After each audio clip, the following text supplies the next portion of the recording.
Namaste students, I am JVN Dr. Aksha Bhati from Faculty of Agriculture and Veterinary Science. Students, today we discuss about seed propagation, scarification and stratification from the course Production Technology for Fruits and Plantation Crop. This is a part of lab for course BSc Agriculture semester 4th.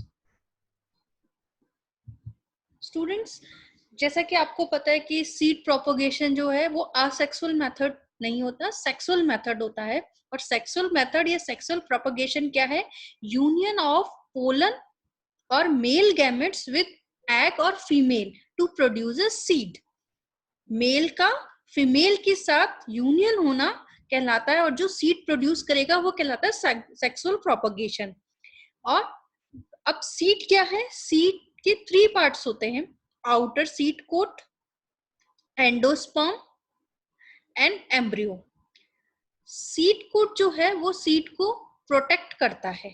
Endosperm food जो reserve है उसको supply करता है, जो कि embryo है वो बाद में खुद एक यंग प्लांट बनता है जिससे प्लांट निकलता है, ठीक है।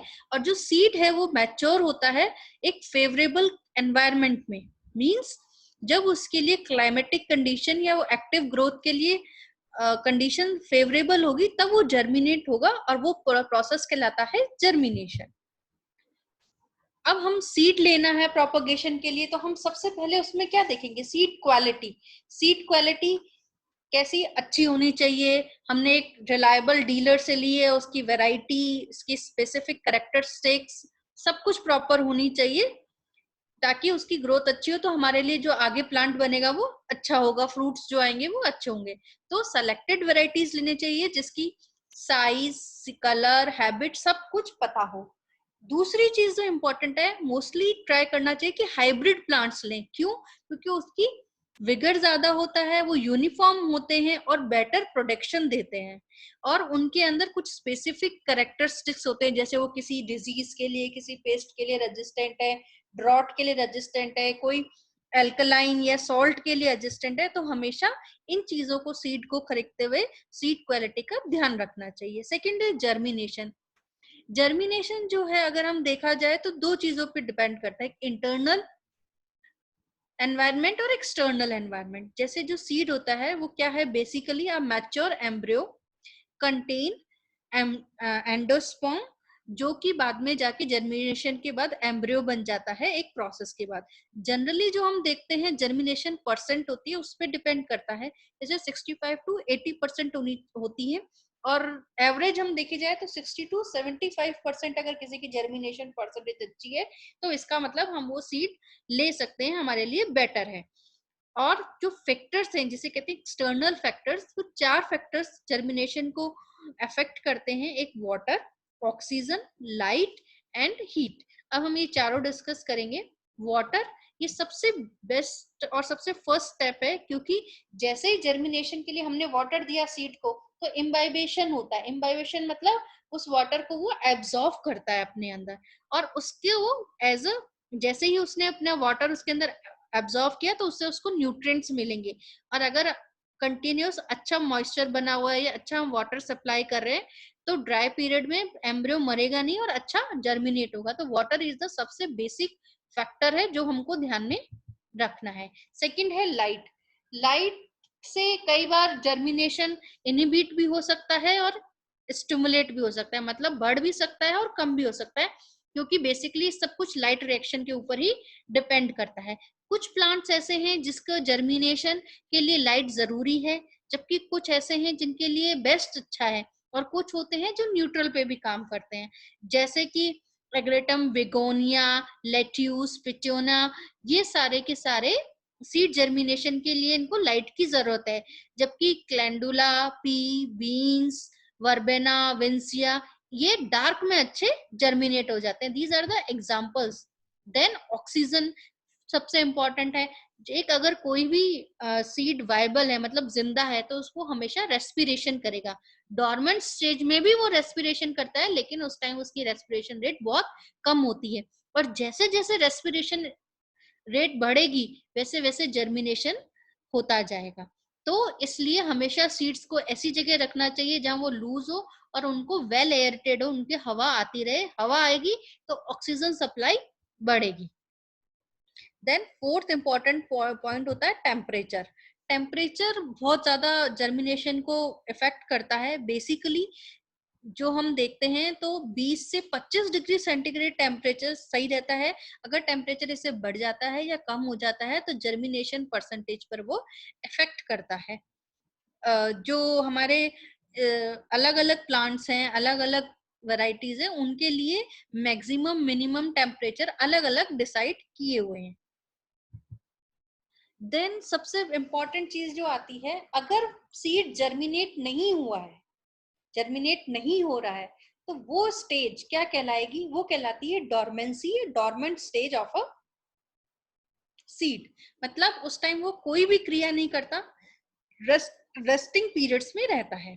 तो उस रेस्टिंग पीरियड से सीड को निकालने के लिए दो तरह की मेथड्स यूज होते हैं। तो मेथड्स फॉर ब्रेकिंग डॉर्मेंसी, उसको रेस्टिंग पीरियड से निकालने के लिए, एक होता है स्कैरिफिकेशन और एक होता है स्ट्रेटिफिकेशन। दोनों बहुत अलग अलग चीजें। स्कैरिफिकेशन का मतलब होता है आप किसी जो सीड है उसका जो बाहरी कवर है, सीड कोट है, उसको ब्रेक करके, उसको स्क्रैच करके या उसको सॉफ्ट करके वाटर के अंदर उसका जर्मिनेशन प्रोसेस बढ़ा रहे हो।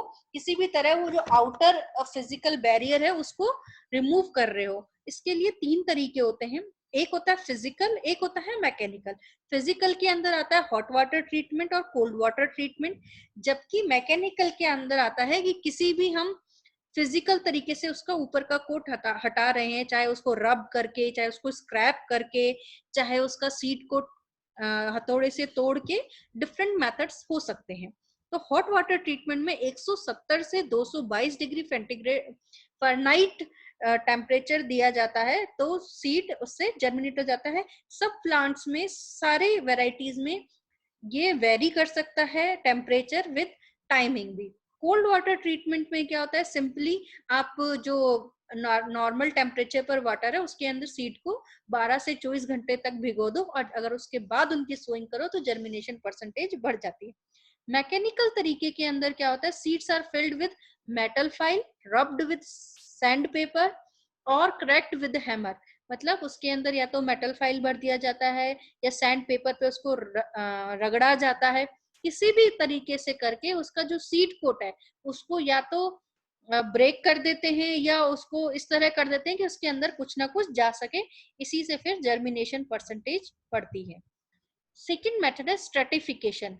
स्ट्रेटिफिकेशन मेनली मतलब है इसका कि हम कोई भी अगर सीड है उसको हम लो टेम्परेचर पर लेके जा रहे हैं, वो कहलाता है stratification. Seeds of small fall ripening trees and shrubs of the temperate zone, क्योंकि चिल से रिलेटेड है, temperate zone will not germinated unless chilled underground as they overwinter. जो टेम्परेचर, जो कुछ सीड्स टेम्परेट जोन में होते हैं जिसमें चिलिंग रिक्वायरमेंट होती है, उसमें अगर वो सीड हैं और उनको अगर प्रॉपर चिलिंग आवर्स नहीं मिल रहे तो वो राइपन नहीं होते, या आफ्टर राइपनिंग तो वो जर्मिनेट नहीं होते। तो उनको लो टेम्परेचर में एक्सपोज करना कहलाता है स्ट्रेटिफिकेशन। इसके डिफरेंट डिफरेंट तरीके हैं। किसी क्ले पोट के अंदर आप सैंड और वर्मिकुलाइट डाल के सीड डाल दो, स्पैग्नम मोस और पीट मोस को यूज कर सकते हो, और जो टेम्परेचर है वो 35 से 45 डिग्री के फ़ारेनहाइट या 2 से 7 डिग्री 2 to 7 डिग्री सेंटीग्रेड का टेम्परेचर रखते हैं। This is the scarification versus stratification. मतलब स्ट्रेटिफिकेशन और स्कैरिफिकेशन में क्या डिफरेंस है? बेसिकली डिफरेंस है कि उसमें हम सीड कोट को हटा रहे हैं, जबकि स्ट्रेटिफिकेशन में क्या कर रहे हैं, हम लो टेम्परेचर दे रहे हैं। फैक्टर्स इन्वॉल्वेशन की बात करें, स्ट्रेटिफिकेशन में टेम्परेचर इन्वॉल्व है, जबकि स्कैरिफिकेशन में हम सीड कोट को ब्रेक डाउन कर रहे हैं। दोनों में टाइप्स ऑफ डोरमेंसी का भी फर्क है। जो स्कैरिफिकेशन है वो फिजिकल डोरमेंसी है, उसके अंदर जो बैरियर है जर्मिनेट करने का वो एक्सटर्नल आउटर कवर है, जबकि स्ट्रेटिफिकेशन में इंटरनल फिजियोलॉजिकल डोरमेंसी है, इसके अंदर इंटरनल उसके फैक्टर्स है खुद अंदर की एम्ब्रियो के। टाइप्स की अगर बात करें, स्ट्रेटिफिकेशन कोल्ड और वार्म स्ट्रेटिफिकेशन हो सकता है, जबकि स्कैरिफिकेशन में केमिकल, थर्मल और मैकेनिकल हो सकता है। मेथड्स मैंने अभी आपको प्रीवियस में सारे समझा ही दिए। Then this is the scarification versus method है। इसमें देखिए कैसे सीड कोट को हम रब करके, फर्स्ट पिक्चर में रब करके सीड कोट को हम हटा रहे हैं, जबकि उसके अंदर एक पीट मोस के अंदर सीड को डाल के लो टेम्परेचर पे पॉलिथीन में बैंड करके उसको रख रहे हैं। This is the some pictures. Thank you. So the class is over. If you have any problem, please comment on the scheduled time of the class. So the class is concluded today. I believe you have understood well. This session was powered by Digital Version 2.0 by Jyoti Vidyapeeth Women's University. Hope you are satisfied with my digital session. If you have any query, please mention in comment box. Thank you students very much. Please